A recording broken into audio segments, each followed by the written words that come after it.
એના કાકાના મામાના છોકરા આજે અમારે તો સાહેબ મામાના નહીં કાકાના છે એ અમારા મિનિમમ 32 જણા સાહેબ આવી ગયા છે તો સાહેબ 32 ના ફરજિયાત પ્રમાણે નામ દાખલ કરવા પડે જુઓ અડધી હા અડધી ના કાયદાની પ્રક્રિયા પ્રમાણે વાત કરું તો આખો આંબો ચડાવવો પડે પણ માનો કે મારા દાદા એક્સપાયર થઈ ગયા છે અને અમે 5 ભાઈઓ છીએ 5 ભાઈઓમાં 3-4 ભાઈઓ ગુજરી ગયા છે કદાચ 5 ભાઈઓ ગુજરી ગયા એવું બને તો માનો કે 4 ભાઈઓ ગુજરી ગયા છે અને હું હયાત છું તો મારું એકનું નામ ચડાવો એટલે ચાલે પણ આ બાકીના 4 ભાઈઓ ગુજરી ગયા છે બરોબર છે એમાંથી એક ભાઈના સંતાનો એવા છે કે તમને સપોર્ટ નથી કરતા કે મારું નામ નથી ચડાવવા તો એને બાકાત રાખો એના બાપુજીનું ખાલી નામ ચડાવો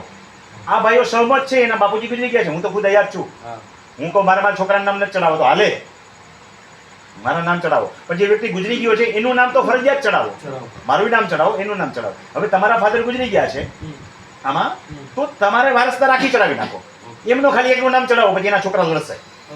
સરકારમાં નિયમ એ છે કે ખરેખર આખો આંબો હયાત ચડાવાય પણ હયાત વાળા સપોર્ટ નથી કરતા તો એનો કાનૂની ઇલાજ છે કે હું એક કુવામાં પડવા માંગુ છું તો આખા કટકને થોડો કુવામાં લઈ જઈએ બરોબર છે હું એક ગાંડો છું તો બાકીના બધાને દુઃખી કરવાના ના જે ના પાડે છે એનો વારસાઈ આંબો ડેક્લેરેશન તરીકે કોઈ પણ એક ભાઈ એફિડેવિટ કરી શકે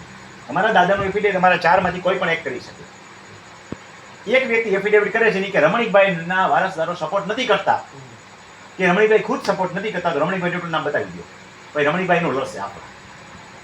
સમજાઈ ગયું હાથ નંબરનું પાણીઓ રમણીકભાઈ નું જુદું નહીં પાડીએ પણ નામ તો ચડાવવું પડે ને એટલે તમે તમારા બધાના નામ ચડાવી શકો એટલે 32 તમે જે કહો છો બધાના નામ ચડાવી શકાય પણ કોઈ સપોર્ટ ન કરતો હોય તો એની ઉપલી પેઢી એક ચડાવવી ફરજિયાત છે હજી એક વધારે ઉદાહરણ આપું કે ઉપલી તમારામાં તો 3 પેઢી બદલી આ પેઢી તૈયાર છે આ બીજી પેઢીની લાઈન જે છે એમાંથી એક તૈયાર નથી તો કાંઈ વધુ નાના ચડાવો આ બીજી પેઢીનું નામ ચડાવો પછી તૈયાર નથી એને મૂકી દો આ બધાએ ચડાવી દો 3 પેઢી બદલી ગઈ હોય ટૂંકમાં ઇન શોર્ટ એટલું કહેવાય કે જેટલા એક પેલી લીટી તો સીધી ચડાવી પડે આખે પછી જે સપોર્ટ નથી કરતો એને મૂકી દો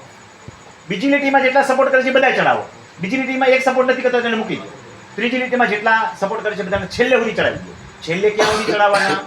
છેલ્લો મુખ્ય વ્યક્તિ હોય એના વારસદારો માઇનોર ન હોય ત્યાં સુધી ચડાવવાના ત્યાં આગળ નહીં ચડાવવાના હવે સર આમાં જે ગુજરી ગયેલાના વ્યક્તિના વારસદારો એની બીજી પેઢી ગુજરી ગઈ હોય ત્યાં સુધી ચડાવવા ફરજિયાત છે એટલે એક પેઢી ગુજરી ગઈ છે એના બીજા છોકરો ગુજરી ગયો છે તો એના વારસદાર ચડાવવા કમ્પલસરી છે હવે સર આમાં જે 32 જણ છે સર જે 32 જણ